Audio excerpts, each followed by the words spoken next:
यह लय सिर्फ मेरे भाई की नहीं थी। बेटे की सर्जरी खत्म करने के बाद डॉक्टर चार्ट पर उंगलियां फिरा रहे थे। आशा के हाथ कांप रहे थे। यह वही लय थी जिससे 43 साल पहले उसने अलमारी में कांपते हुए अपने भाई की पीठ थपथपाई थी। पिता की हिंसा से बचने के लिए छिपे हुए उस दिन आशा ने यह लय बनाई थी, लेकिन यह असंभव था क्योंकि उसका भाई तो मर चुका था। पर अब डॉक्टर अरुण कुमार उसी लय को दोहरा रहे थे। क्या यह डॉक्टर सच में वही बच्चा है? नहीं, ऐसा कैसे हो सकता है? यह कैसी पहेली है? कहानी शुरू करने से पहले कृपया सब्सक्राइब करें, लाइक करें और कमेंट में बताएं कि आप कहां से हमारे साथ हैं।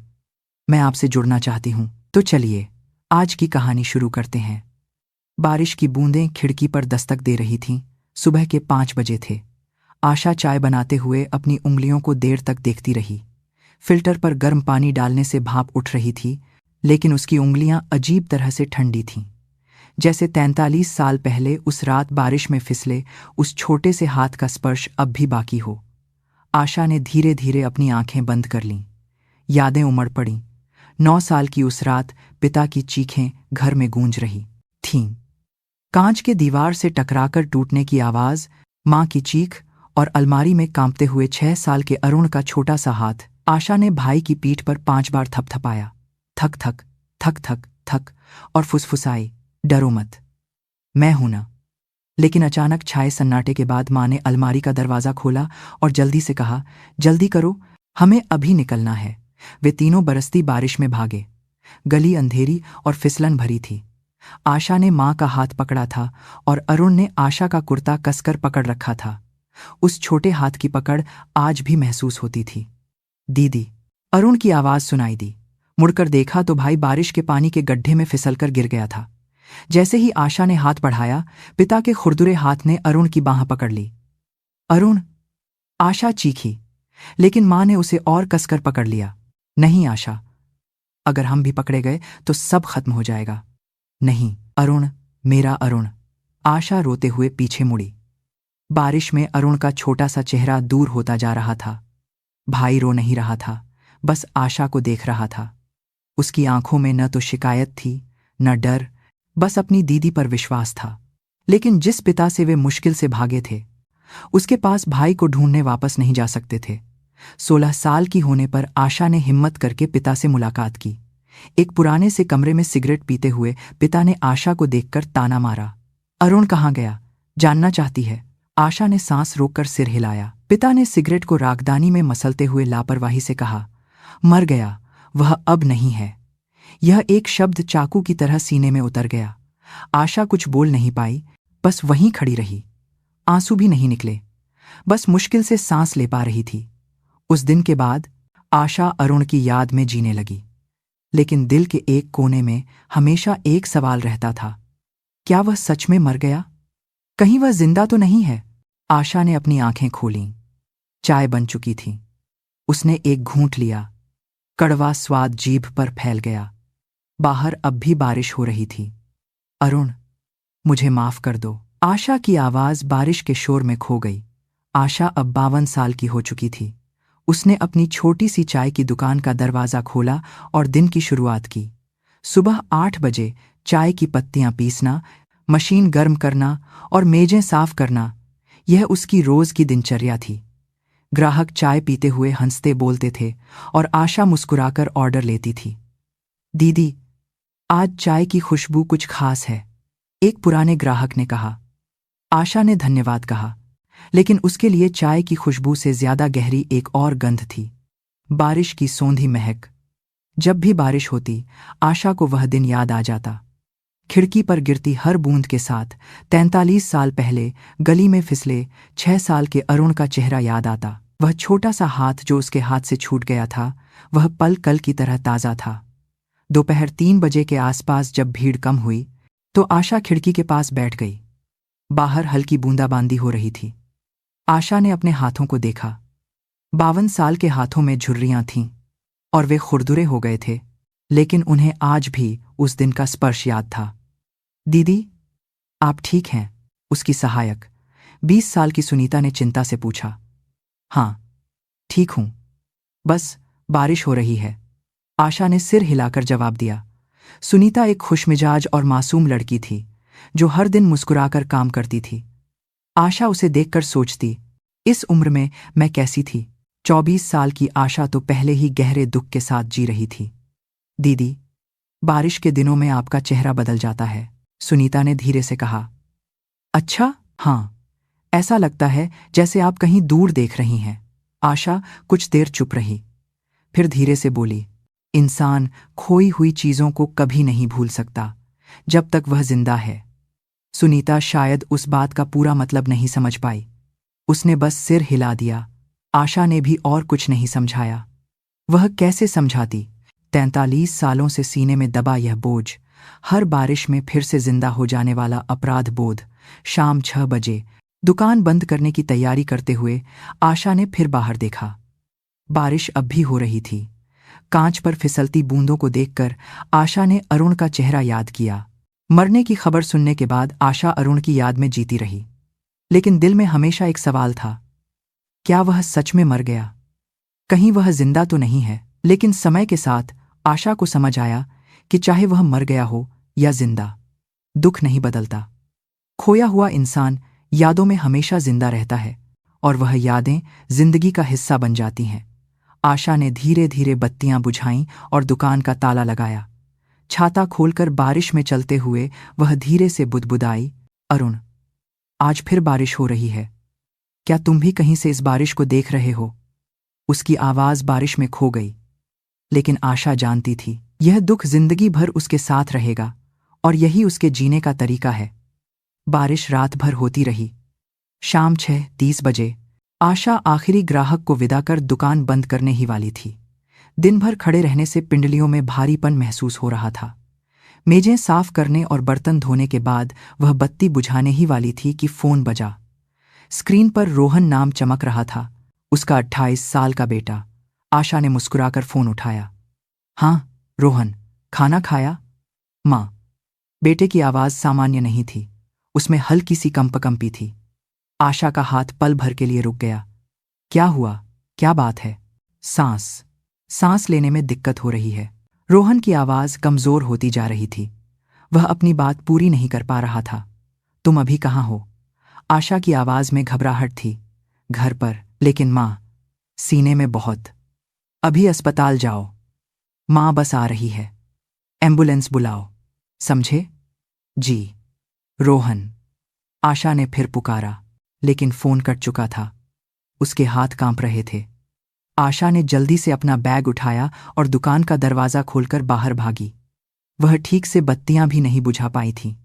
बाहर अंधेरा हो चुका था और न जाने कब से बारिश होने लगी थी।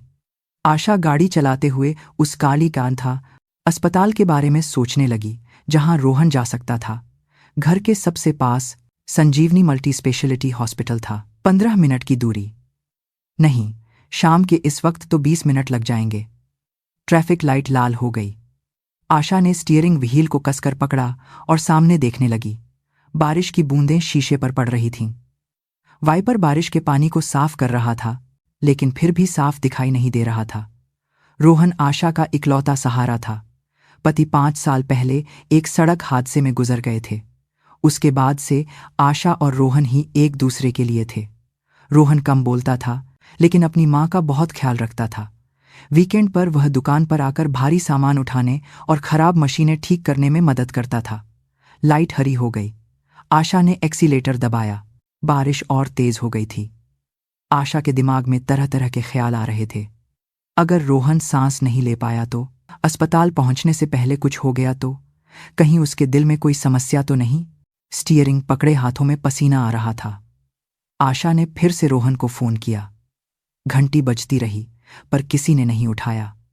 2 बार, 3 बार, हर बार वही हुआ। उसका दिल बैठ गया। भगवान, रक्षा करना, वह बुदबुदाई। उसकी आवाज प्रार्थना की तरह कांप रही थी। आखिरकार अस्पताल दिखाई दिया। संजीवनी मल्टी स्पेशलिटी हॉस्पिटल का बड़ा सा बोर्ड बारिश में चमक रहा था। आशा ने तेजी से गाड़ी रोकी और बाहर कूदी। छाता भी नहीं लिया। बारिश ने उसके बाल और कपड़े भिगो दिए थे, लेकिन उसे इसकी परवाह नहीं थी। वह इमरजेंसी रूम की तरफ भागी। तेज रोशनी आंखों में चुभ रही थी। कॉरिडोर में मरीज और उनके परिवार वाले भाग दौड़ कर रहे थे। रोहन रोहन वर्मा नाम का मरीज कहाँ है? आशा ने एक नर्स से घबराकर पूछा। सांस फूलने की वजह से उसकी आवाज ठीक से नहीं निकल रही थी।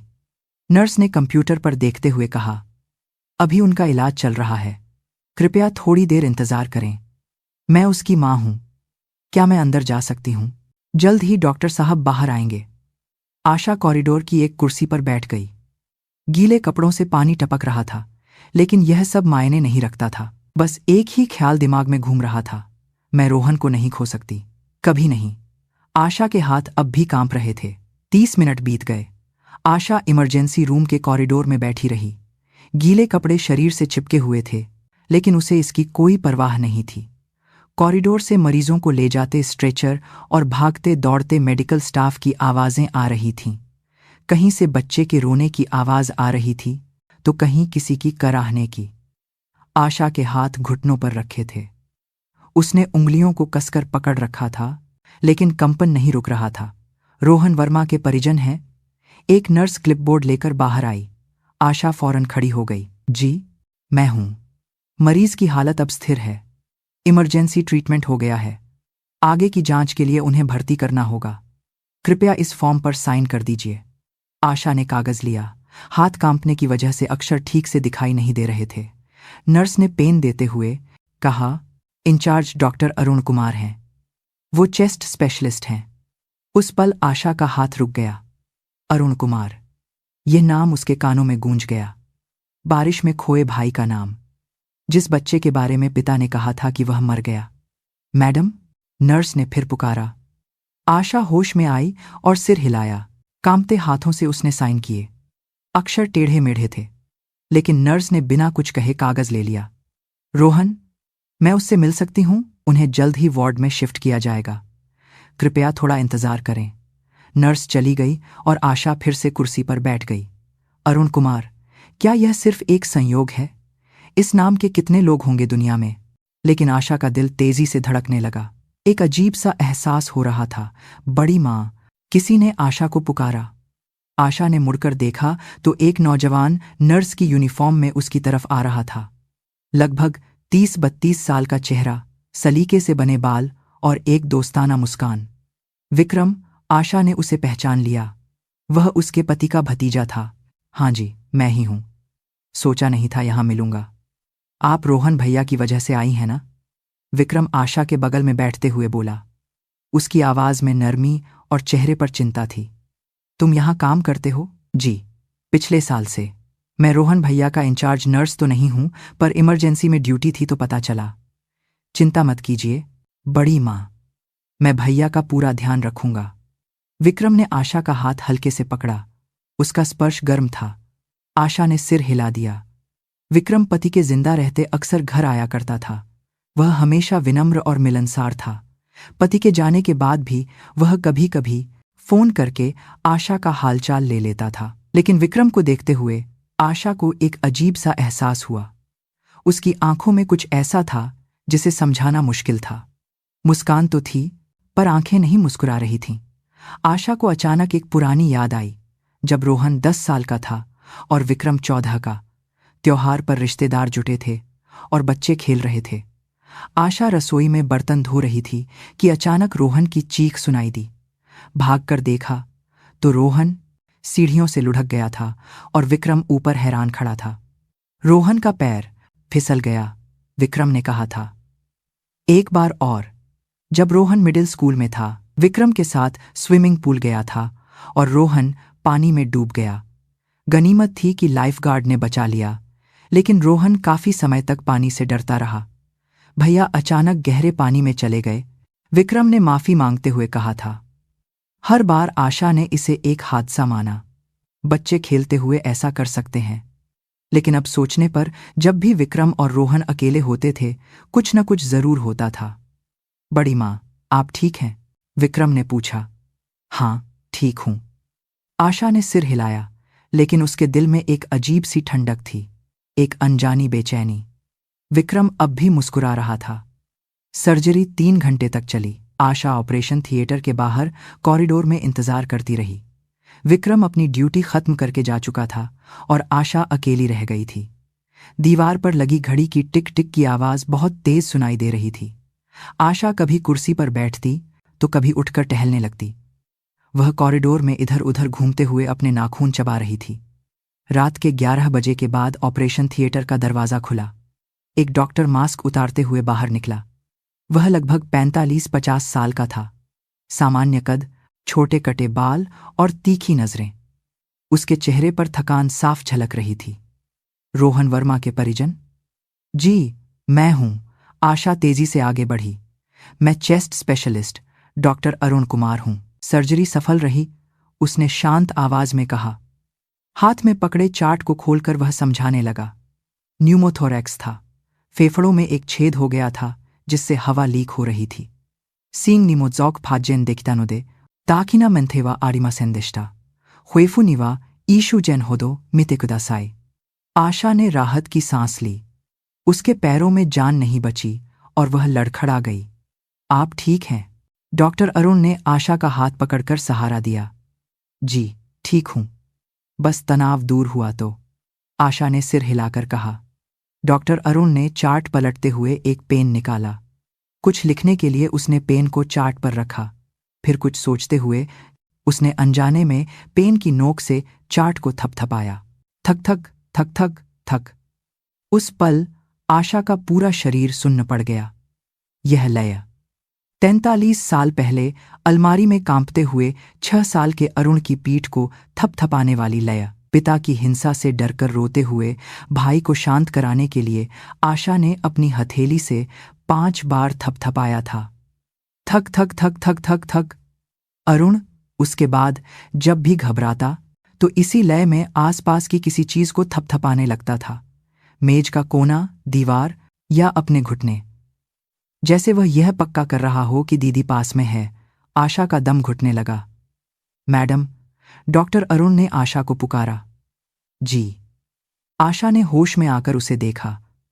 उसने डॉक्टर अरुण के चेहरे को ध्यान से देखा। तीखी नजरें, सामान्य नाक, पतले होंठ। 43 साल बीत चुके थे, लेकिन कहीं कुछ जाना पहचाना सा था। नहीं, जाने पहचाने से ज्यादा ऐसा लगा जैसे वह आईने में अपना ही चेहरा देख रही हो। कुछ और पूछना है तो पूछ सकती हैं, डॉक्टर अरुण ने कहा। आशा ने कुछ कहने के लिए मुंह खोला, पर फिर बंद कर लिया। वह क्या पूछे? क्या आपका बचपन का नाम कुछ और था? क्या आपके घुटने पर कोई निशान है? क्या आप किसी आश्रम में पले बढ़े हैं? लेकिन वह ऐसा नहीं कर सकी। अगर वह सच में उसका भाई हुआ तो उसे छोड़ने वाली बहन के बारे में वह क्या सोचेगा? क्या वह उससे नफरत नहीं करेगा? 43 साल तक उसे न ढूंढने वाली बहन से। नहीं, ठीक है, धन्यवाद। आशा ने सिर झुका लिया। डॉक्टर अरुण ने चार्ट समेटते हुए कहा, मरीज को कल सुबह तक होश आ जाएगा, आप आराम कीजिए। वह मुड़कर कॉरिडोर के दूसरी तरफ चला गया। जब तक उसका सफेद कोट कोने से ओझल नहीं हो गया, आशा उसकी पीठ को देखती रही। बड़ी माँ, पीछे से आवाज आई। विक्रम था। उसने कहा था कि उसकी ड्यूटी खत्म हो गई है, पर वह अब भी अस्पताल में था। विक्रम, तुम गए नहीं? जी। रोहन भैया की चिंता हो रही थी। सर्जरी ठीक से हो गई, यह सुनकर अच्छा लगा। विक्रम मुस्कुराया, लेकिन उसकी मुस्कान में कुछ अजीब था। वैसे बड़ी माँ, आपने डॉक्टर अरुण कुमार से सर्जरी करवाई है? हाँ, उन्होंने ही की है। वो आदमी। विक्रम कुछ पल हिचकिचाया, फिर आशा के पास आकर धीमी आवाज में फुसफुसाया। उनके बारे में अफवाहें अच्छी नहीं हैं। कहते हैं सर्जरी में गलती की वजह से एक मरीज की जान भी जा चुकी है। क्या? आशा ने अपनी आंखें बड़ी कर लीं। मेरा मतलब है, सावधान रहिएगा। क्या पता कब क्या हो जाए। मैं रोहन भैया के कमरे में आता जाता रहूंगा, ध्यान रखूंगा। विक्रम ने आशा के कंधे को हल्के से थपथपाया। आशा ने सिर हिला दिया, लेकिन उसके दिल में एक अजीब सी बेचैनी थी। विक्रम की बातें दोस्ताना थीं, पर उनमें एक अजीब सा एहसास था। आशा रोहन के कमरे की तरफ चल दी। कॉरिडोर में चलते हुए वह सोचती रही, डॉक्टर अरुण, क्या वह सच में मेरा भाई है या यह सिर्फ एक संयोग है? और विक्रम, वह इतना अजीब क्यों लग रहा है? आशा कुछ समझ नहीं पा रही थी। 4 दिन बीत गए। रोहन को होश आ गया था और उसकी हालत में सुधार हो रहा था। आशा दिन में दुकान चलाती और शाम को अस्पताल भागती। रोहन का कमरा 5वीं मंजिल के कोने में था, जहां से शहर की रात की रोशनी दिखाई देती थी। माँ, मैं ठीक हूं, काफी बेहतर हूं, रोहन ने कहा। चेहरे पर अभी भी थकान थी, लेकिन आवाज में सुधार था। फिर भी ध्यान रखना होगा। डॉक्टर ने कहा है कि 1 हफ्ता अस्पताल में रहना पड़ेगा, आशा ने रोहन का कंबल ठीक करते हुए कहा। तभी कमरे का दरवाजा खुला। विक्रम मुस्कुराते हुए अंदर आया। उसके हाथ में फलों की एक टोकरी थी। रोहन, भैया, काफी अच्छे लग रहे हो। विक्रम, शुक्रिया।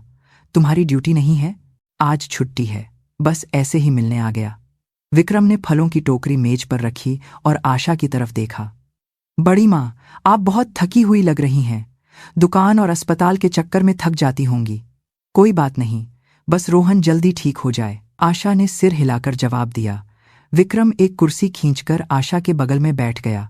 उसने अपनी आवाज धीमी की। बड़ी माँ, चाचा जी के जाने के बाद आपको बहुत मुश्किल हुई होगी। हाँ, वो तो है। चाचा जी की जो जायदाद है वो आपने बस बैंक में ही रखी हुई है। आशा ने विक्रम को देखा।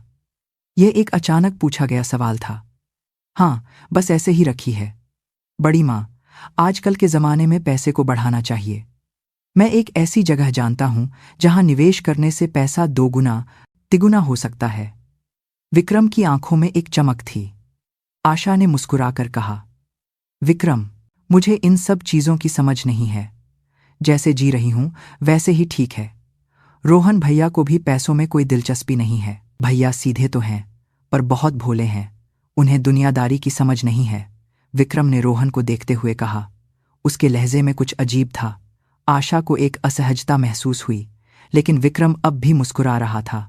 लेकिन मैं हूं ना, चिंता मत कीजिए, मैं आप दोनों का ख्याल रखूंगा। विक्रम ने आशा का हाथ हल्के से पकड़ा। आशा ने सिर हिला दिया। विक्रम की हमदर्दी के लिए वह आभारी थी। पति के जाने के बाद विक्रम हमेशा आकर हालचाल पूछता और मदद करता था, लेकिन आशा एक अनजानी बेचैनी से छुटकारा नहीं पा सकी। ऐसा लगता था जैसे विक्रम की मुस्कान के पीछे कुछ छिपा है। विक्रम के जाने के बाद आशा रोहन की देखभाल करते करते कुछ देर के लिए कमरे से बाहर निकली। कॉरिडोर में चलते हुए वह सोच रही थी। डॉक्टर अरुण कुमार, यह नाम उसके दिमाग से नहीं निकल रहा था। क्या वह सच में उसका भाई है? अगर हां, तो उसे क्या करना चाहिए? आशा ने फैसला किया। उसे सच का पता लगाना होगा।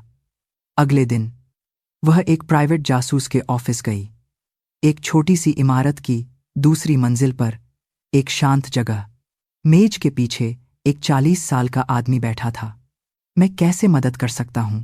मैं एक व्यक्ति के बारे में जानना चाहती हूं। आशा ने एक पर्ची पर नाम लिखकर दिया। डॉक्टर अरुण कुमार, संजीवनी हॉस्पिटल, चेस्ट स्पेशलिस्ट। आप क्या जानना चाहती हैं? उनका जन्म स्थान, परिवार, पिछला रिकॉर्ड, जो कुछ भी पता चल सके। आशा की आवाज दृढ़ थी। ठीक है, इसमें लगभग 1 हफ्ता लगेगा। जासूस ने सिर हिलाया। आशा ऑफिस से निकलकर अस्पताल की ओर चल दी।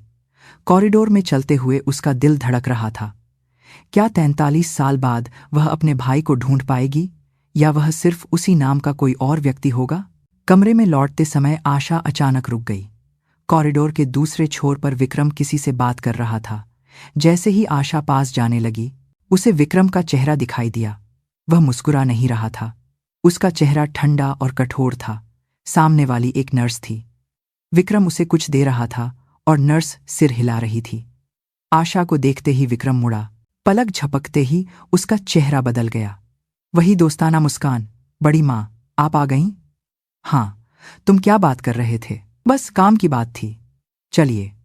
विक्रम ने आशा का हाथ हल्के से पकड़कर कमरे की तरफ इशारा किया। आशा ने पीछे मुड़कर देखा। नर्स जा चुकी थी। उसका दिल बेचैन था। उसे लगा कि इस अस्पताल में कहीं कुछ गलत हो रहा है। आशा ने रोहन के कमरे का दरवाजा खोला। बेटा सो रहा था। बाहर फिर से बारिश होने लगी थी। रोहन की हालत सुधरने के साथ ही विक्रम और भी अक्सर आने लगा। सुबह डॉक्टर के राउंड के वक्त, दोपहर में और शाम को भी। जब उसकी ड्यूटी नहीं होती थी तब भी वह आता था, और छुट्टी वाले दिन भी चेहरा दिखा जाता था। वह हमेशा कुछ न कुछ लेकर आता। फल, दलिया, स्नैक्स और हमेशा एक दोस्ताना मुस्कान के साथ। रोहन भैया, आज कैसा महसूस कर रहे हो? काफी बेहतर हूं। शुक्रिया विक्रम। बड़ी माँ, आपने खाना खाया? मैं सैंडविच लाया हूं। विक्रम की हमदर्दी में कोई कमी नहीं थी, लेकिन आशा ने महसूस किया जैसे जैसे विक्रम का आना जाना बढ़ा, अजीब बातें भी सामने आने लगीं। बड़ी माँ, डॉक्टर अरुण कुमार जब रोहन भैया के राउंड पर आए तो सावधान रहिएगा। एक शाम विक्रम ने आशा के कान में फुसफुसाया।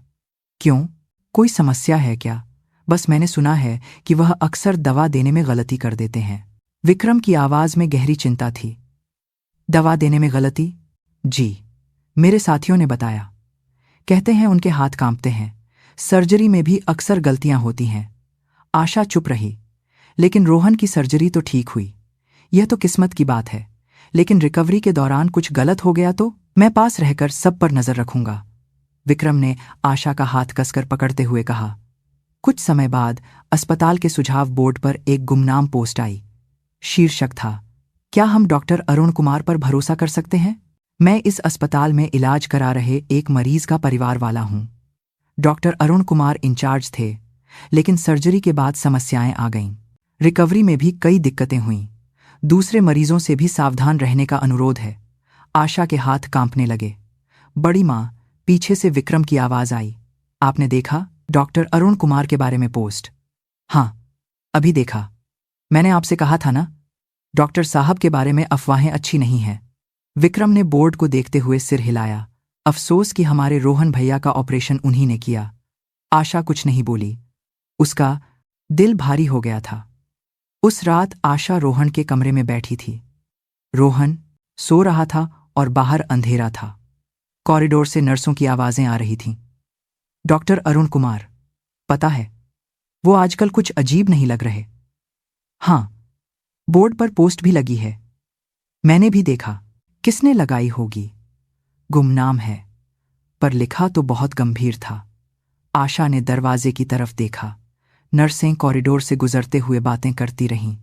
सुना है पिछले साल भी सर्जरी में गलती से मरीज की हालत खराब हो गई थी। सच में?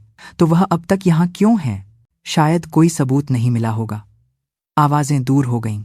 आशा ने एक गहरी सांस ली। पूरे अस्पताल में अफवाहें फैल रही थीं। अगली सुबह डॉक्टर अरुण राउंड पर आए। मरीज की हालत काफी बेहतर है, जल्द ही छुट्टी मिल जाएगी, डॉक्टर अरुण ने चार्ट देखते हुए कहा। आवाज शांत थी और चेहरे पर थकान। आशा ने उसे देखा। क्या उसे बोर्ड की पोस्ट के बारे में पता होगा? क्या उसने नर्सों की कानाफूसी सुनी होगी? लेकिन डॉक्टर अरुण ने कुछ नहीं कहा, बस चार्ट पर कुछ लिखा और पेन से वही लय थपथपाई। आशा का दिल दुखने लगा। डॉक्टर अरुण के जाने के बाद विक्रम आया। बड़ी माँ, अभी डॉक्टर साहब आए थे? हाँ, बस अभी गए। बड़ी माँ, विक्रम ने गंभीर चेहरे से आशा को देखा। डॉक्टर अरुण कुमार से ज्यादा मुझ पर भरोसा कीजिए। मैं नर्स हूं, इसलिए रोहन भैया को ज्यादा देख सकता हूं। किसी भी अनहोनी से बचने के लिए मैं हमेशा चेक करता रहूंगा। शुक्रिया विक्रम। आशा ने सिर हिलाया। विक्रम मुस्कुराया, लेकिन उसकी मुस्कान को देखकर आशा को एक अजीब सा एहसास हुआ, एक ऐसी बेचैनी जिसे वह समझा नहीं सकती थी। विक्रम के जाने के बाद आशा ने बाहर देखा। कौन झूठ बोल रहा है? बोर्ड पर पोस्ट किसने लगाई? क्या डॉक्टर अरुण के बारे में अफवाहें सच हैं? आशा कुछ नहीं जानती थी, लेकिन एक बात पक्की थी, इस अस्पताल में कोई जानबूझकर कुछ कर रहा था और उसे लगने लगा था कि इस सब के केंद्र में विक्रम है। आशा ने रोहन को देखा। बेटा शांति से सो रहा था। उसे बचाना था, किसी भी कीमत पर। आशा को जासूस के ऑफिस से फोन आया। जांच पूरी हो चुकी थी। उसका दिल तेजी से धड़कने लगा। आशा दुकान बंद करके ऑफिस की ओर चल दी। बैठिए। जासूस ने मेज पर एक फाइल रखी।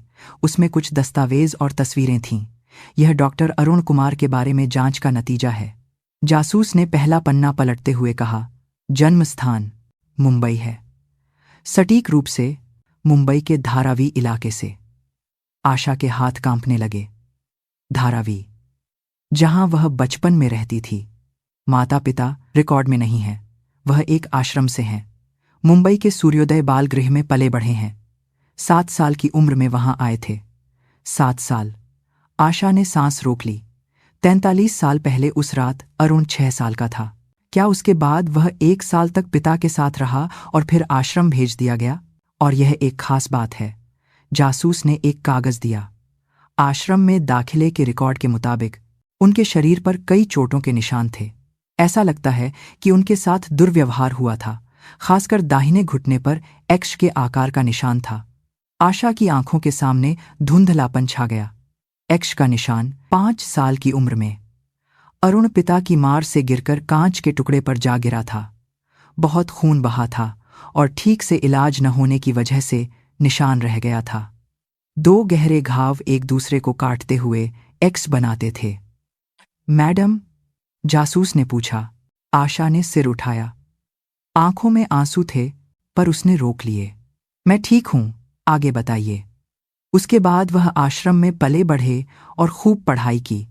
स्कॉलरशिप पर मेडिकल कॉलेज में दाखिला लिया और चेस्ट स्पेशलिस्ट बने। अभी संजीवनी हॉस्पिटल में 8 साल से काम कर रहे हैं।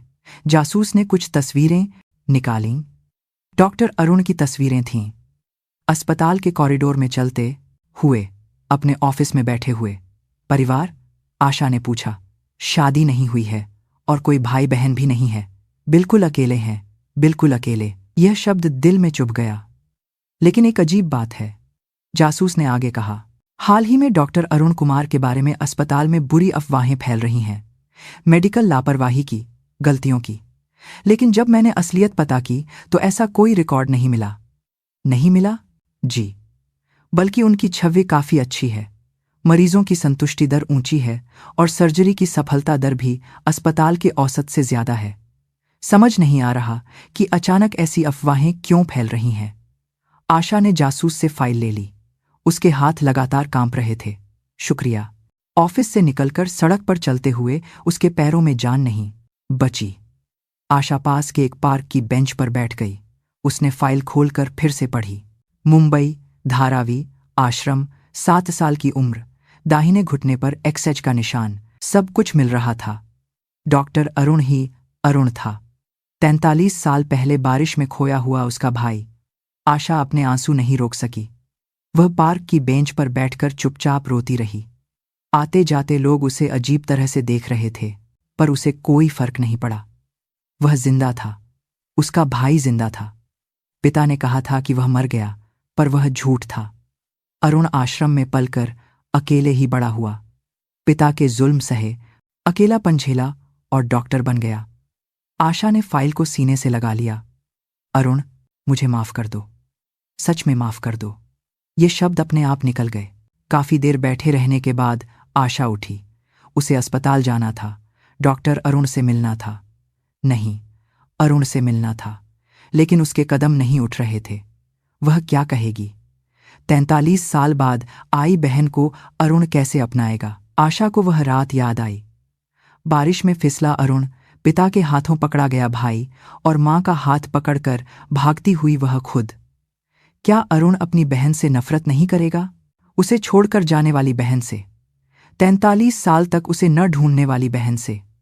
आशा अस्पताल के सामने खड़ी थी, लेकिन अंदर नहीं जा सकी। काफी देर हिचकिचाने के बाद वह लौट गई। आज नहीं, वह अभी तैयार नहीं थी। आशा घर की ओर चल दी, लेकिन उसके दिल का बोझ और भी बढ़ गया था। यह हिचकिचाहट, इसके क्या नतीजे होंगे, आशा को अभी नहीं पता था। सुबह के 3 बजे अलार्म की तेज आवाज ने अस्पताल के कॉरिडोर को भर दिया। आशा रोहन के कमरे के पास वेटिंग एरिया में सो रही थी कि अचानक तेज आवाज से उसकी आंख खुल गई।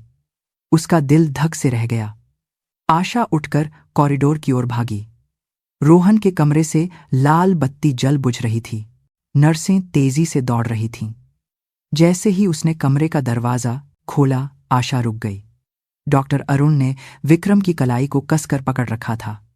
विक्रम के हाथ में एक सिरिंज थी और रोहन की ड्रिप लाइन फर्श पर पड़ी थी। यह क्या कर रहे हो? डॉक्टर अरुण की आवाज धीमी और दृढ़ थी। आप क्या कह रहे हैं? विक्रम ने मुस्कुराते हुए कहा। उसकी मुस्कान बनावटी थी। बल्कि आप मेरे रोहन के साथ क्या कर रहे थे? विक्रम ने डॉक्टर अरुण का हाथ झटक दिया और पीछे हट गया। आशा दोनों को बारी बारी से देख रही थी। यहां क्या हो रहा है? मैडम, मरीज की हालत गंभीर है। मैं आपको बाद में समझाऊंगा। डॉक्टर अरुण ने आशा से संक्षेप में कहा और रोहन की ओर दौड़ा। उसने मॉनिटर चेक किया। ऑक्सीजन का स्तर तेजी से गिर रहा था। 85, 80, 75। ऑक्सीजन मास्क जल्दी, डॉक्टर अरुण चिल्लाया। नर्सें तेजी से हरकत में आईं। रोहन को ऑक्सीजन मास्क लगाया गया और डॉक्टर अरुण ने उसकी हालत जांची। उसके हाथ तेज और सटीक थे। आशा दीवार के सहारे खड़ी यह सब देख रही थी। उसके पैर कांप रहे थे। रोहन का चेहरा पीला पड़ गया था और उसकी सांसें भारी थीं। रोहन, आशा की आवाज कांप रही थी। लगभग 10 मिनट बाद रोहन का ऑक्सीजन स्तर बढ़ने लगा। 90, 95, 98। सांसें भी स्थिर हो गईं।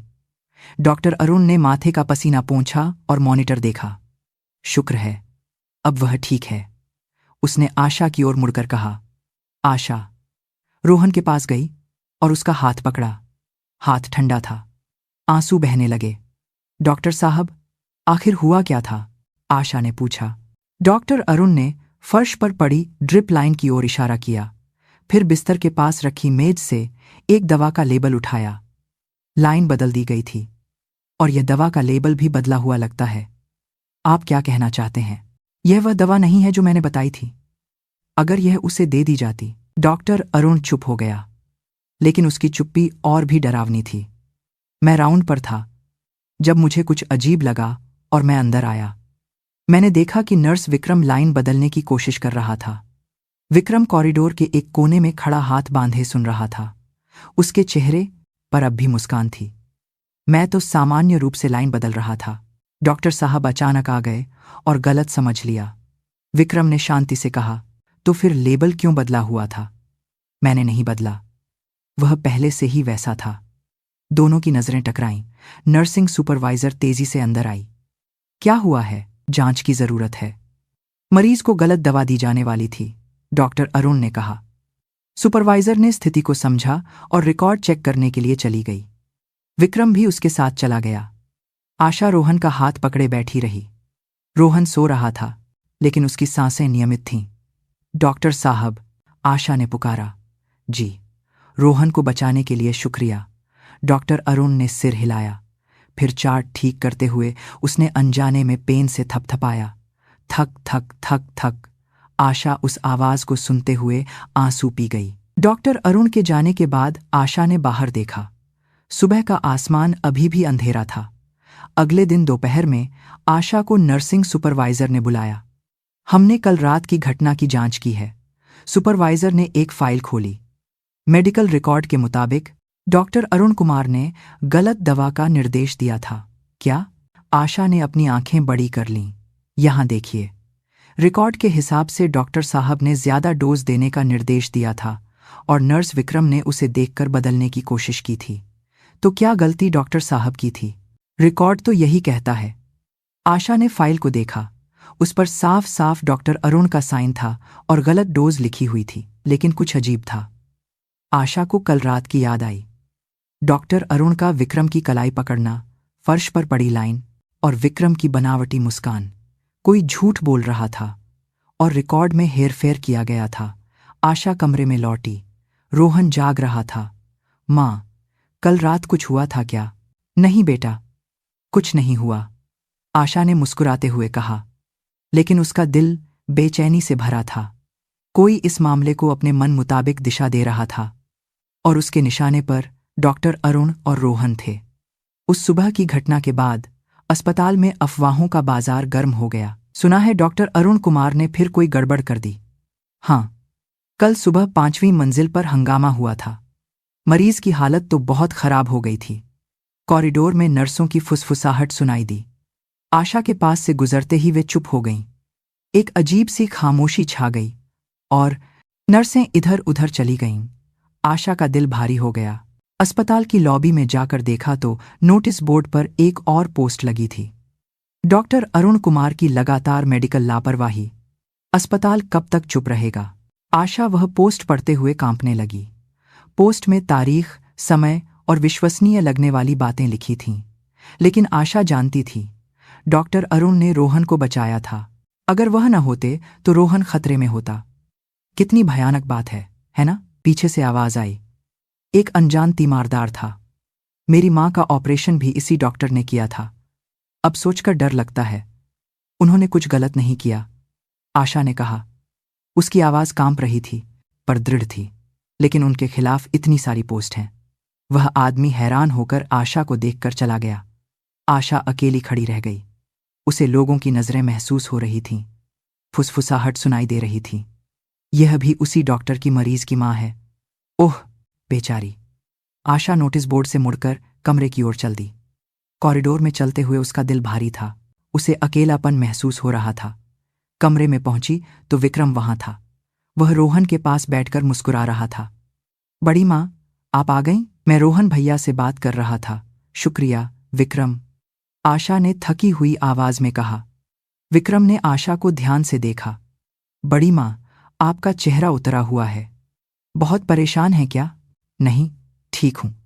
दुकान चलाना, अस्पताल आना, रात को भी ठीक से सो नहीं पाती। कहीं आप बीमार पड़ गईं तो? विक्रम की आवाज में गहरी चिंता थी। बस कुछ दिन की बात है। रोहन जल्द ही घर आ जाएगा। फिर भी विक्रम कुछ पल हिचकिचाया, फिर आशा के पास आया। उसने अपनी आवाज धीमी की। बड़ी माँ, मैं सच कहूं तो अस्पताल में डॉक्टर अरुण कुमार की छवि बहुत खराब है। सब कर्मचारी जानते हैं, मुझे भी चिंता होती है। आशा ने विक्रम को देखा। उसने रोहन को बचाया है, यह तो ठीक है, लेकिन ऐसी नौबत आई ही क्यों? यह भी तो सोचना चाहिए। रिकॉर्ड में भी तो डॉक्टर साहब की गलती लिखी है। विक्रम की बातें तर्कसंगत लग रही थीं। विक्रम, तुम्हें भी ऐसा ही लगता है? मैं तो बस आपकी और रोहन भैया की चिंता कर रहा हूं। मैं पास रहकर और अच्छे से ध्यान रखूंगा। मैं नर्स हूं, इसलिए भैया की हालत पर नजर रख सकता हूं। विक्रम ने आशा का हाथ पकड़ा, एक गर्मजोशी भरा स्पर्श। सब मुझ पर छोड़ दीजिए, आप थोड़ा आराम कीजिए। आशा ने सिर हिलाया। विक्रम की हमदर्दी के लिए वह आभारी थी। उस शाम आशा अस्पताल की कैंटीन में खाना खा रही थी। कुछ डॉक्टर पास की मेज पर बैठे थे। सुना है डॉक्टर अरुण कुमार को सस्पेंड करने पर विचार हो रहा है। सच में? होना भी चाहिए। एक दो बार की बात तो है नहीं, लेकिन काबिल तो हैं। काबिलियत का क्या फायदा जब मरीज की जान ही खतरे में डाल दें? आशा ने चम्मच रख दिया। खाना गले से नीचे नहीं उतर रहा था। रात 9 बजे कॉरिडोर में चलते हुए आशा की मुलाकात फिर विक्रम से हुई। वह एक दूसरी नर्स से बात कर रहा था। डॉक्टर अरुण कुमार सच में बहुत प्रॉब्लमैटिक हैं। मेरे एक दोस्त का ऑपरेशन उन्होंने ही किया था। विक्रम की आवाज सुनाई दी। वह सिर हिलाते हुए कुछ समझा रहा था। आशा को देखते ही विक्रम मुड़ा। पल भर में उसका चेहरा बदल गया। वही दोस्ताना मुस्कान। बड़ी माँ, टहल रही हैं? हाँ। आशा विक्रम के पास से गुजर गई। पीछे से नर्स की आवाज आई। विक्रम जी, क्या यह उसी मरीज की माँ है? जी। इसीलिए तो और चिंता होती है। आशा रुक गई। वह मुड़ना चाहती थी, पर रुकी रही, बस चलती रही। कमरे में लौटते हुए उसने बाहर देखा। अंधेरे में बारिश की बूंदें गिरने लगी थीं। उसका दिल भारी था। वह डॉक्टर अरुण पर विश्वास करना चाहती थी, लेकिन पूरा अस्पताल उस पर शक कर रहा था। रिकॉर्ड भी उसे ही गलत बता रहे थे। और विक्रम, वह बहुत हमदर्द था। हमेशा चिंता करता था, ख्याल रखता था। आशा उलझन में थी। सच क्या है वह नहीं जानती थी। कमरे में पहुंची तो रोहन सो रहा था। आशा बेटे के पास बैठकर उसका हाथ पकड़ लिया। रोहन, मां को क्या करना चाहिए? एक धीमी सी फुसफुसाहट। कोई जवाब नहीं मिला। बाहर बारिश होती रही। 3 दिन बाद अस्पताल निदेशक के कमरे के बाहर कॉरिडोर में लोग जमा थे। आशा भी वहीं थी। डॉक्टर अरुण को निलंबित किया जाए या नहीं, इस पर फैसला करने के लिए 1 घंटे से बैठक चल रही थी। कॉरिडोर में डॉक्टर और नर्स फुसफुसा रहे थे। नतीजा तो साफ है ना? 1-2 बार की बात तो है नहीं। फिर भी कुछ ज्यादा ही जल्दी हो रहा है। सबूत पक्के हैं या नहीं, कौन जाने। मरीज की सुरक्षा सबसे पहले है। आशा दीवार के सहारे खड़ी बस बैठक के कमरे के दरवाजे को देख रही थी। उसके हाथ कांप रहे थे और दिल भारी था। आखिरकार दरवाजा खुला। निदेशक और कुछ अधिकारी बाहर निकले और उनके पीछे डॉक्टर अरुण धीरे धीरे चल रहे थे। उनका चेहरा पीला था और होंठ कसकर बंद थे। उनकी आंखों में एक खालीपन था, जैसे उन्होंने सब कुछ छोड़ दिया हो। डॉक्टर अरुण कुमार को फिलहाल के लिए निलंबित किया जाता है। आगे की जांच होगी और उसके दान पूरा है। आधार पर फैसला लिया जाएगा। निदेशक की आवाज ठंडी और दृढ़ थी। डॉक्टर अरुण ने कुछ नहीं कहा, बस सिर झुकाए कॉरिडोर में चलने लगे। लोगों की नजरें उन पर थीं, पर उन्होंने सिर नहीं उठाया। कुछ के चेहरे पर अफसोस था तो कुछ ने सहमति में सिर हिलाया। आशा उनकी पीठ को देखती रही। सफेद कोट के बिना डॉक्टर अरुण के कंधे झुके हुए थे। जो हमेशा सीधे चलते थे, आज वे किसी बोझ तले दबे लग रहे थे। उनके हाथ में पकड़ा ब्रीफकेस ढीला था और कदम धीमे थे। उस पल आशा की आंखों के सामने एक और दृश्य आ गया। 43 साल पहले बारिश में पिता के हाथों पकड़ा गया 6 साल का अरुण। दीदी को देखती उसकी आंखें, मदद के लिए बढ़ता उसका छोटा सा हाथ, और धीरे धीरे दूर होती उसकी छोटी सी पीठ। आज डॉक्टर अरुण की पीठ से मिल रही थी। इस बार भी आशा के मुंह से धीमी आवाज निकली। उसकी आवाज कांप रही थी। इस बार भी मैं अपने परिवार को नहीं बचा पा रही हूं। डॉक्टर अरुण लिफ्ट के सामने रुके। बटन दबाकर इंतजार करते हुए उनकी पीठ अकेली लग रही थी। दरवाजा खुला और वे अंदर चले गए, सिर झुकाए हुए। दरवाजा धीरे धीरे बंद हुआ और वे ओझल हो गए। आशा वहीं खड़ी रही। उसके पैरों में जान नहीं बची और वह दीवार का सहारा लेकर मुश्किल से खड़ी रही, पर और नहीं सह सकी। उसके घुटने मुड़ गए और वह कॉरिडोर के फर्श पर बैठ गई। घुटनों के बल बैठकर सिर झुकाते ही उसका दम घुटने लगा और सीना भारी हो गया। 43 साल से जिसे ढूंढ रही थी, वह भाई था, जिसके जिंदा होने का पता चला था। लेकिन आशा उससे बात नहीं कर पाई। वह हिचकिचाई, हिम्मत नहीं हुई, और अब वह चला गया था। आंसू बहने लगे। वह चुपचाप रोती रही और उसके कंधे कांप रहे थे।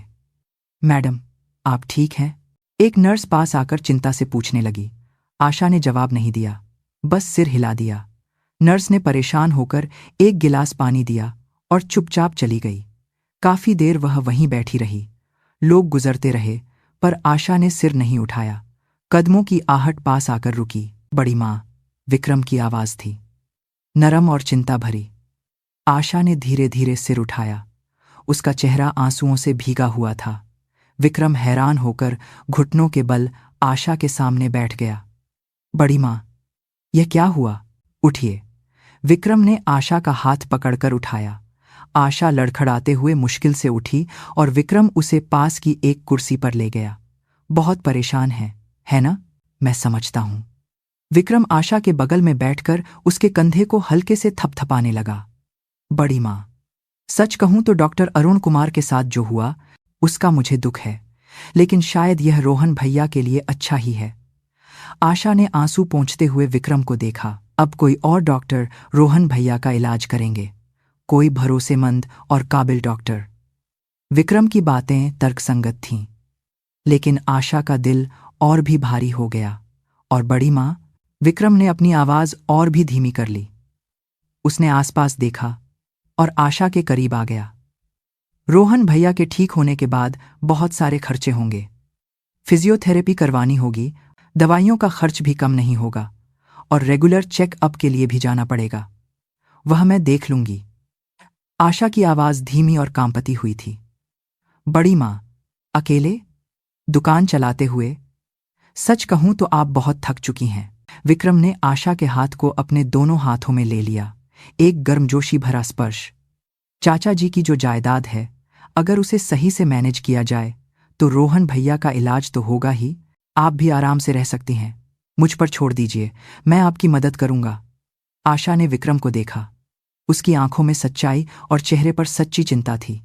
मेरा एक दोस्त फाइनेंशियल एडवाइजर है, बहुत काबिल है। एक बार उससे मिल लीजिए, बस सलाह ले लीजिए। नुकसान कुछ नहीं होगा। आशा ने सिर हिला दिया। सोचने का वक्त नहीं था, वह बहुत थक चुकी थी। शुक्रिया विक्रम, तुम हो तो मुझे हिम्मत है। यह तो मेरा फर्ज है। हम परिवार हैं, मैं आप दोनों को हमेशा संभालूंगा। विक्रम मुस्कुराया। उस पल उसकी नजर एक पल के लिए कॉरिडोर के उस छोर पर गई जहां रोहन का कमरा था। उसकी आंखों में एक अलग ही भाव था, ठंडा, हिसाब किताब वाला और तेज। आशा उस पल को देख चुकी थी। उसका दिल धक से रह गया, लेकिन विक्रम तुरंत ही आशा की ओर देखकर मुस्कुराने लगा। बड़ी माँ, कमरे में चलिए, रोहन भैया इंतजार कर रहे होंगे। आशा उठी, विक्रम के साथ कॉरिडोर में चलने लगी, लेकिन उसका दिमाग उलझन में था।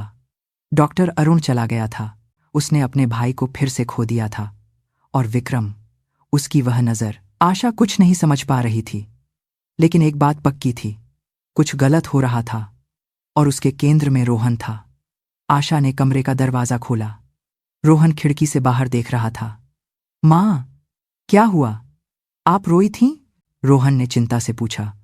नहीं बेटा, ठीक हूं, आशा ने मुस्कुराते हुए कहा, लेकिन उसके दिल का बोझ और भी बढ़ गया था। उस रात आशा घर लौट आई। रोहन को एक और रात अस्पताल में रुकना था। विक्रम ने कहा कि वह उसके पास रहेगा, और आशा इतनी थक चुकी थी कि और नहीं रुक सकती थी। घर का दरवाज़ा खोला तो अंधेरा था। बिना बत्ती जलाए वह सोफे पर बैठ गई। बाहर बारिश होने लगी थी। खिड़की पर पड़ती बूंदों की आवाज़ शांत घर में गूंज रही थी। आशा ने अपनी आंखें बंद कर लीं। आंसू फिर से बहने लगे। आज का दिन बहुत लंबा था।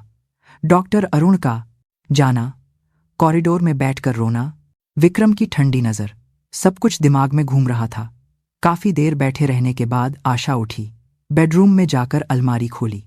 ऊपर, जहां हाथ आसानी से नहीं पहुंचता था, एक पुराना संदूक रखा था। उसने कुर्सी लगाकर संदूक उतारा। उस पर धूल जमी थी। उसने संदूक को मेज पर रखकर खोला।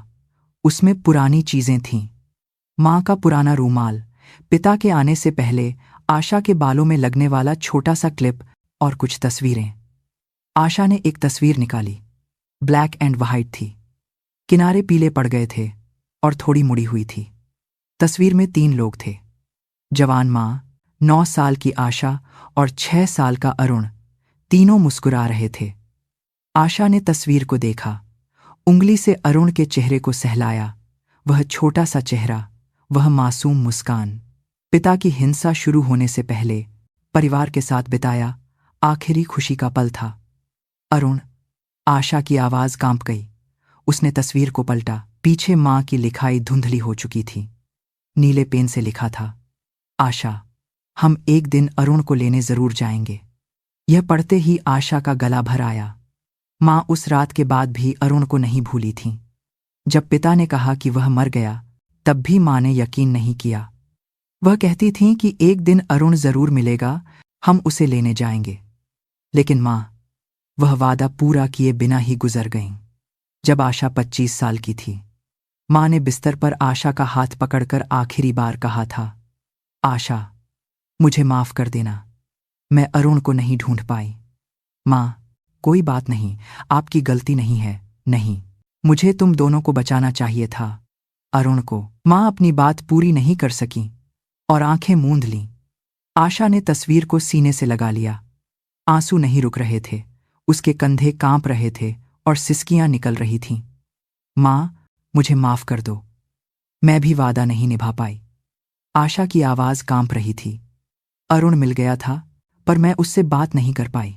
डर गई कि कहीं वह मुझसे नफरत न करे, इसलिए मैं भाग गई। बारिश और तेज हो गई। बाहर की दुनिया अंधेरी थी और अब अरुण चला गया। मैंने उसे फिर से खो दिया। 43 साल पहले जो हाथ छूट गया था, उसे इस बार भी छोड़ दिया। आशा ने तस्वीर को देखा। तस्वीर में छोटा अरुण मुस्कुरा रहा था, एक मासूम और साफ मुस्कान। मां, अब मैं क्या करूं? कोई जवाब नहीं था, लेकिन आशा जानती थी। मां होती तो क्या कहती, फिर से शुरू करो, हार मत मानो, अरुण को ढूंढो। आशा ने आंसू पोंछे। धीरे धीरे उठकर खिड़की से बाहर देखा। बारिश अब भी हो रही थी। बारिश अब भी हो रही थी, पर दूर आसमान का एक कोना थोड़ा रोशन हो रहा था। सुबह हो रही थी। मां, आशा ने तस्वीर को देखकर फुसफुसाया। आवाज धीमी थी, पर दृढ़ थी। इस बार मैं यह वादा जरूर पूरा करूंगी। अरुण को ढूंढूंगी, उससे बात करूंगी, कहूंगी कि मैं उसकी बहन हूं। आशा की आंखों में एक दृढ़ संकल्प था, और रोहन को भी बचाऊंगी। पता लगाऊंगी कि क्या गलत हो रहा है। उसने तस्वीर को संदूक में वापस नहीं रखा, बल्कि मेज पर सावधानी से खड़ा कर दिया। वह तस्वीर जिसमें मां, आशा और अरुण मुस्कुरा रहे थे। आशा सोफे पर बैठकर रात भर जागती रही। सुबह होते होते बारिश रुक गई और खिड़की से हल्की रोशनी आने लगी। सूरज निकल आया। आशा उठी और ठंडे पानी से मुंह धोया। आईने में खुद को देखा। आंखें सूजी हुई थीं, पर नजरें बदल चुकी थीं। अब शुरू होगा, आशा ने खुद से कहा। उसे पता था कि क्या करना है और किस पर भरोसा करना है। आशा कपड़े बदलकर घर से निकल गई, अस्पताल की ओर। अब वह और नहीं हिचकिचाएगी। आशा अस्पताल आते जाते हुए चुपचाप काम करती रही। विक्रम से वह सामान्य रूप से मिलती रही और रोहन के सामने मुस्कुराती रही। लेकिन अकेले में वह सोचती थी, क्या गलत हुआ है और वह इसे कैसे साबित कर सकती है। दोपहर 3 बजे आशा अस्पताल की लॉबी में बैठी थी। यह रोहन के सोने का समय था। वह चाय पीते हुए बाहर देख रही थी। सुनिए, किसी ने आशा को पुकारा। मुड़कर देखा तो एक जवान नर्स खड़ी थी, लगभग 30 साल की। उसका चेहरा पीला था और हाथ कांप रहे थे। मैं नर्स विक्रम के साथ काम करती हूं, नर्स ने आसपास देखते हुए धीमी आवाज में कहा। मुझे आपको कुछ देना है, यहां बात करना ठीक नहीं। क्या आप थोड़ी देर बाहर चल सकती हैं? आशा ने सिर हिलाया और उठ गई। वे दोनों अस्पताल के बाहर एक छोटे से पार्क में गए। बेंच पर बैठते ही नर्स ने अपने बैग से एक पारदर्शी फाइल निकाली। यह मुझे गलती से मिल गया, नर्स के हाथ कांप रहे थे। अस्पताल के कंप्यूटर सिस्टम में। वैसे तो बिना इजाजत के इसे कोई नहीं देख सकता, पर रात की ड्यूटी में मुझसे गलती से खुल गया। आशा ने फाइल ली। ये क्या है? यहां देखिए। नर्स ने फाइल खोलकर एक खास हिस्से की ओर इशारा किया। तारीख, समय और एक्सेस का रिकॉर्ड था। सुबह 2:45 बजे, रिमोट एक्सेस, यूजर विक्रम। आशा की आंखें बड़ी हो गईं। यह ठीक रोहन जी के साथ दवा की घटना से पहले का है। और यह भी देखिए। नर्स ने दूसरा पन्ना पलटा। एक और तारीख, एक और समय, पर नाम वही था, विक्रम। यह मेडिकल रिकॉर्ड में बदलाव के समय से बिल्कुल मेल खाता है। डॉक्टर अरुण कुमार के साइन वाले रिकॉर्ड। असल में विक्रम जी ने सिस्टम में जाकर उन्हें बदला है। आशा के हाथ कांपने लगे। फाइल पकड़े हाथों में जान नहीं बची। आप यह मुझे क्यों दे रही हैं? नर्स कुछ पल हिचकिचाई, फिर बोली। मैं जानती हूं कि डॉक्टर अरुण कुमार एक अच्छे इंसान हैं, मरीजों से भी अच्छा व्यवहार करते हैं और काबिल भी हैं। लेकिन अचानक उनके बारे में अफवाहें फैलीं, उन्हें सस्पेंड कर दिया गया। यह सब अजीब था। नर्स की आवाज कांप रही थी। और मैंने देखा कि विक्रम जी भी अजीब बातें फैला रहे थे। मुझे लगा कि यह झूठ है, पर सब लोग यकीन कर रहे थे। मैं और नहीं देख सकती थी। आशा ने नर्स का हाथ पकड़ा। शुक्रिया, बहुत बहुत शुक्रिया। नर्स ने सिर हिलाया और उठ खड़ी हुई। मैं कुछ नहीं जानती, आप अपना ध्यान रखिएगा। नर्स के जाने के बाद आशा बेंच पर बैठकर फाइल को फिर से देखने लगी। हाथ कांप रहे थे, पर नजरें साफ थीं। सारी पहेलियां सुलझ गई थीं। विक्रम ने सिस्टम में जाकर रिकॉर्ड बदल दिए। डॉक्टर अरुण का साइन पार किया और दवा का निर्देश बदल दिया। और सुबह रोहन के कमरे में घुसकर दवा बदलने की कोशिश की। अगर डॉक्टर अरुण ने नहीं रोका होता तो रोहन खतरे में होता। आशा ने फाइल को सीने से लगा लिया। उसने एक गहरी सांस ली। अब पता चला। आशा उठी। अस्पताल लौटकर वह सीधे ऑफिस की ओर गई। डायरेक्टर साहब हैं, अभी मीटिंग में हैं, जरूरी काम है, मुझे मिलना ही होगा। आशा की आवाज दृढ़ थी। कर्मचारी ने परेशान होकर फोन मिलाया। कुछ देर बाद डायरेक्टर के कमरे का दरवाजा खुला। अंदर आइए। आशा डायरेक्टर के कमरे में गई। डायरेक्टर अपनी मेज पर बैठे थे और कुछ अधिकारी भी थे। क्या बात है? डायरेक्टर ने पूछा। आशा ने फाइल मेज पर रख दी और साथ में एक यूएसबी भी निकाली। नर्स से मिली बैकअप फाइल की कॉपी। डॉक्टर अरुण कुमार बेकसूर हैं। आशा की आवाज कांप रही थी, पर साफ थी। मेरे बेटे को नुकसान पहुंचाने की कोशिश विक्रम ने की थी। यह रहा सबूत। डायरेक्टर ने फाइल खोलकर देखी। उनकी नजरें बदल गईं। बाकी अधिकारी भी फाइल देखने लगे। यह सिस्टम का बैकअप लॉग है। विक्रम ने देर रात रिमोट एक्सेस करके मेडिकल रिकॉर्ड में हेरफेर किया है। डॉक्टर अरुण कुमार का साइन आज का किया और दवा का निर्देश बदल दिया। आशा ने एक एक करके सब कुछ समझाया। हाथ कांप रहे थे, पर आवाज नहीं। और सुबह मेरे बेटे के कमरे में घुसकर दवा बदलने की कोशिश की। अगर डॉक्टर साहब ने नहीं रोका होता तो रोहन मर सकता था। डायरेक्टर ने यूएसबी को कंप्यूटर में लगाया। फाइल खोलकर देखी। उनका चेहरा सख्त हो गया। अगर यह सच है, आप पता कर लीजिए। आईटी डिपार्टमेंट से पूछेंगे तो पता चल जाएगा। आशा ने डायरेक्टर को सीधे देखा। डॉक्टर अरुण कुमार पर झूठा इल्जाम लगाया गया है। उन्होंने मेरे बेटे को बचाया। असली गुनहगार विक्रम है। डायरेक्टर कुछ देर चुप रहे, फिर अधिकारियों की ओर देखा। आईटी टीम को बुलाओ, अभी पता करना होगा। आशा कुर्सी पर बैठ गई। उसके पैरों में जान नहीं बची थी, लेकिन उसके दिल में एक आग जल रही थी। सच का दरवाजा खुल रहा था। बैठक के कमरे में तनाव था। डायरेक्टर, अधिकारी, आईटी हेड और आशा बैठे थे। दरवाजा खुला और विक्रम अंदर आया। उसका चेहरा हमेशा की तरह खिला हुआ था, जैसे उसे कुछ पता ही न हो। आपने बुलाया? विक्रम ने मुस्कुराते हुए पूछा। बैठो, विक्रम। डायरेक्टर की आवाज ठंडी थी। विक्रम कुर्सी पर बैठ गया। उसने आशा को देखकर सिर हिलाया। बड़ी मां, आप भी यहां हैं। विक्रम, हमें कुछ जानना है। डायरेक्टर ने लैपटॉप घुमाकर विक्रम को दिखाया। स्क्रीन पर सिस्टम लॉग थे। ये क्या है, जानते हो? विक्रम ने स्क्रीन को देखा। एक पल के लिए उसका चेहरा सख्त हुआ, पर फिर वह मुस्कुराने लगा। सिस्टम लॉग लग रहे हैं। क्या हुआ?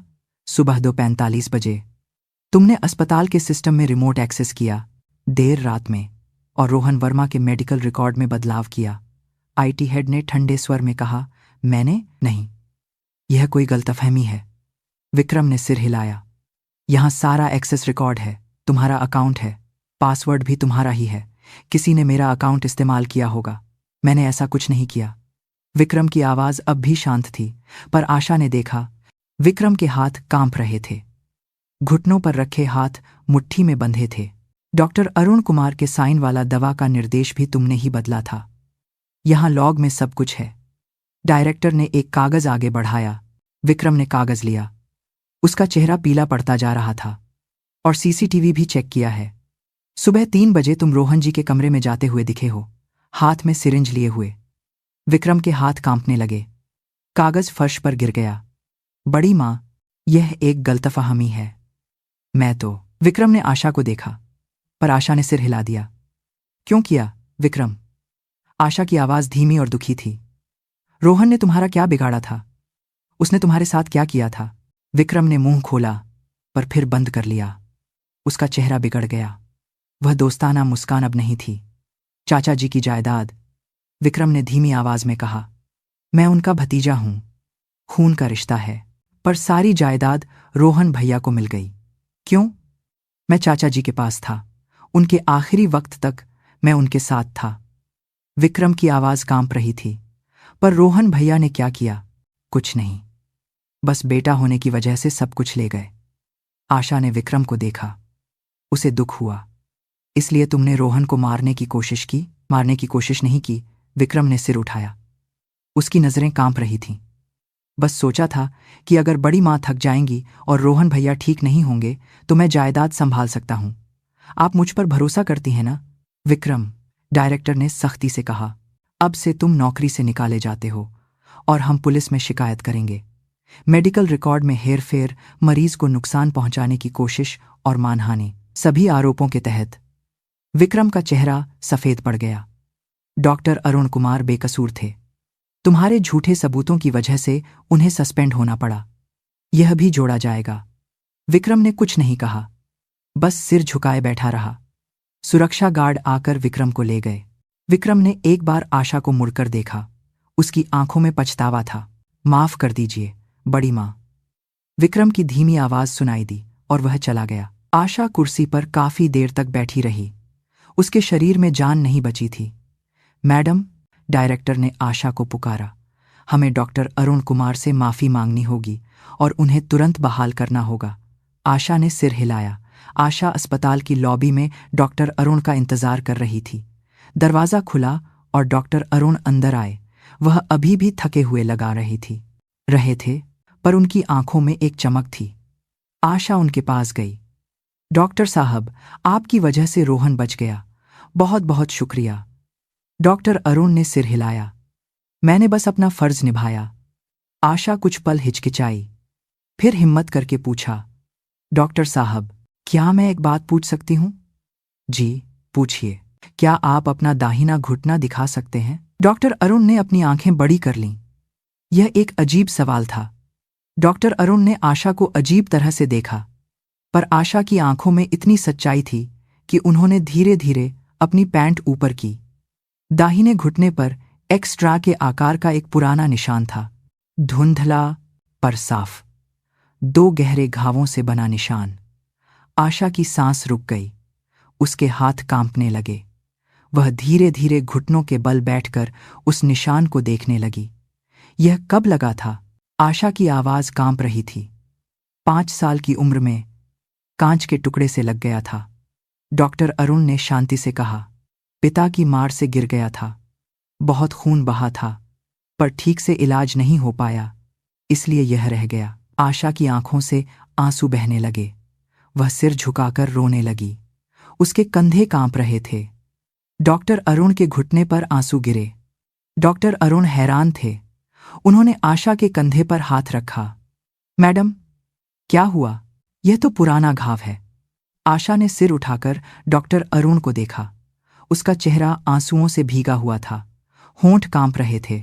उस दिन तुम्हें छोड़ देना ही मेरा गुनाह था। आशा की आवाज टूट गई। डॉक्टर अरुण का चेहरा सख्त हो गया। उनका पूरा शरीर जमाराने के लिए गया। आपने क्या कहा? अरुण, आशा ने कांपती आवाज में अपने भाई का नाम लिया। 43 साल बाद लिया गया नाम। मैं हूं तुम्हारी दीदी, आशा। डॉक्टर अरुण एक कदम पीछे हटे। उनके चेहरे से खून उतर गया। उन्होंने सिर हिलाया, हाथ कांपने लगे।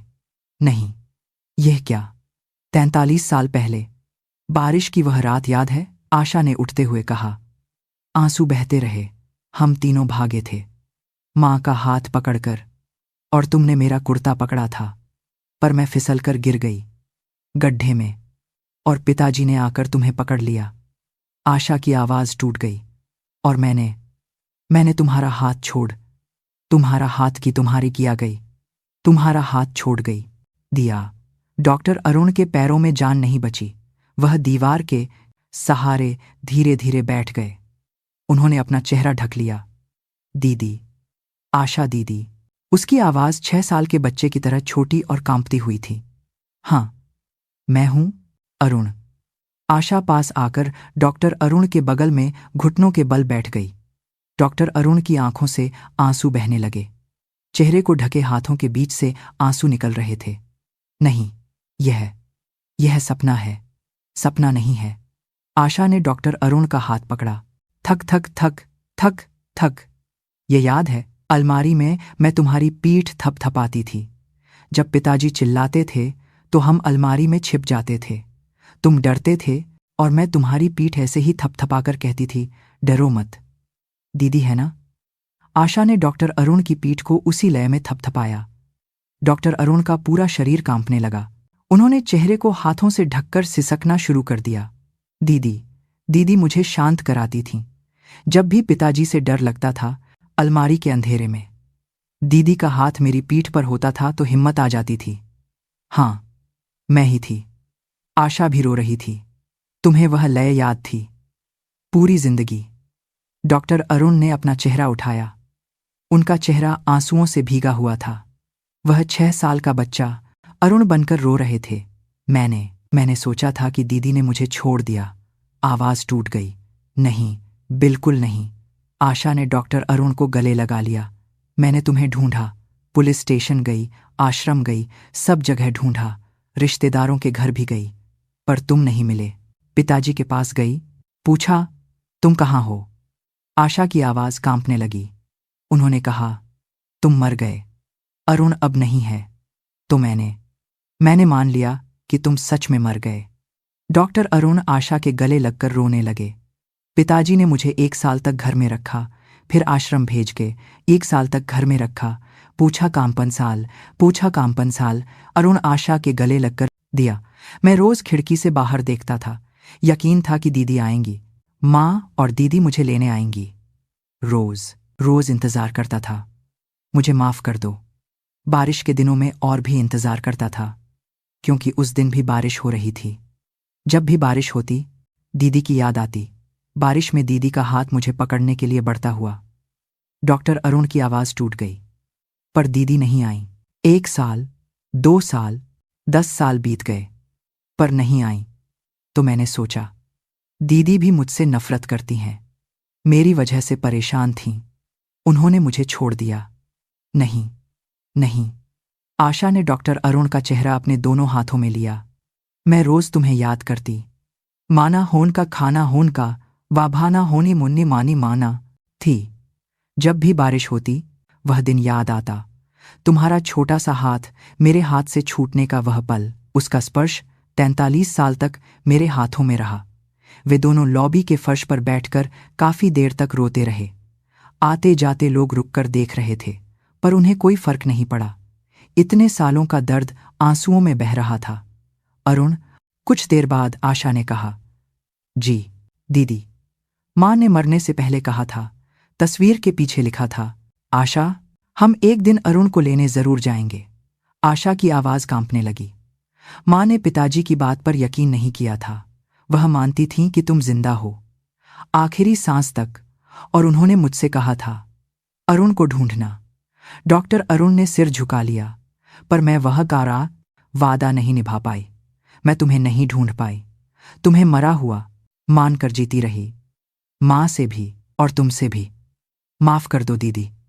डॉक्टर अरुण ने आशा को देखा। आंसू अब भी गालों पर थे। अब तो मिल गई ना। दीदी ने मुझे ढूंढ लिया। इतना ही काफी है। काफी नहीं है। माफ कर दो। तुम्हें अकेले जीना पड़ा। अकेला नहीं था। डॉक्टर अरुण ने सिर हिलाया।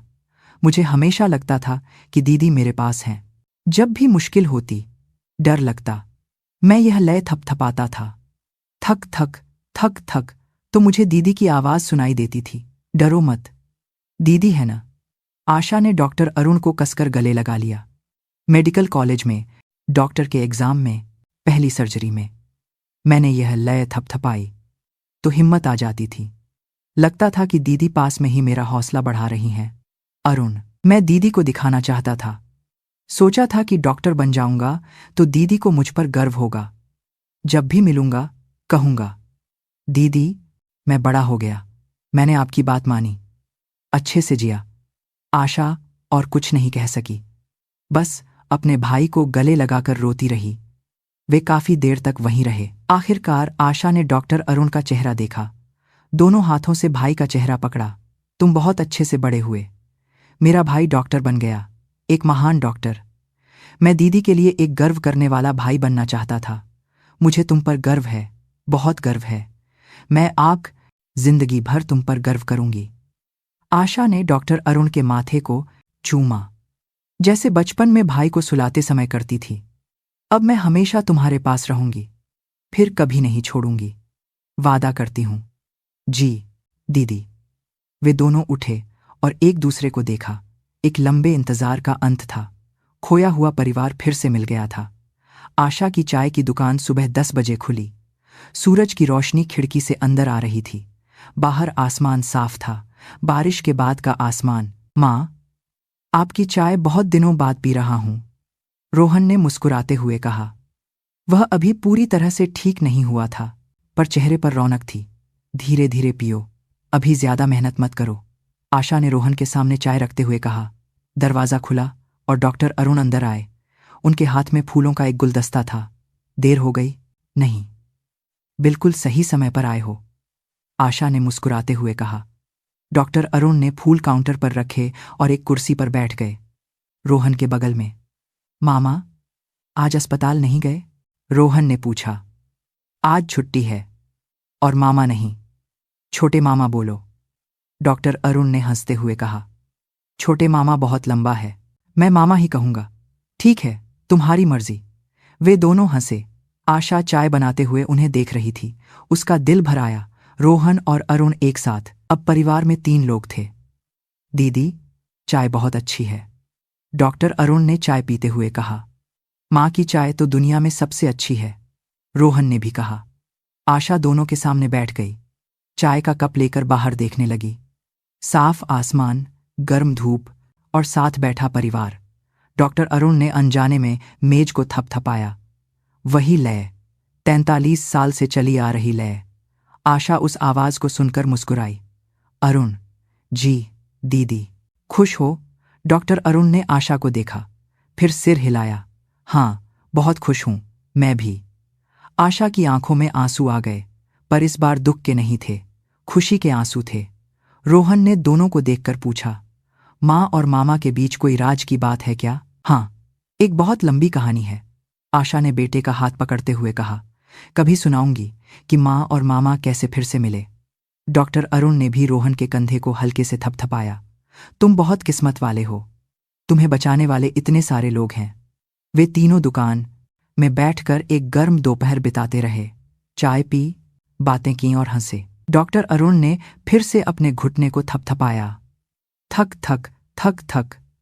आशा उस आवाज को सुनकर सोचने लगी। अब यह आवाज दुख की नहीं थी, अकेलेपन की भी नहीं, यह परिवार की लय थी। 43 साल बाद फिर से मिले, साथ जीने वाले परिवार की लय। बाहर सूरज की रोशनी और भी गर्म हो गई थी। अगर आज की कहानी आपके दिल को छू गई हो तो इसे अपने दोस्तों के साथ शेयर करें। सब्सक्राइब और लाइक करके हमारा हौसला बढ़ाएं और कमेंट में बताएं कि आपने यह कहानी कहां से सुनी। मैं आपसे खुशी खुशी मिलूंगी। आप हमेशा खुश रहें।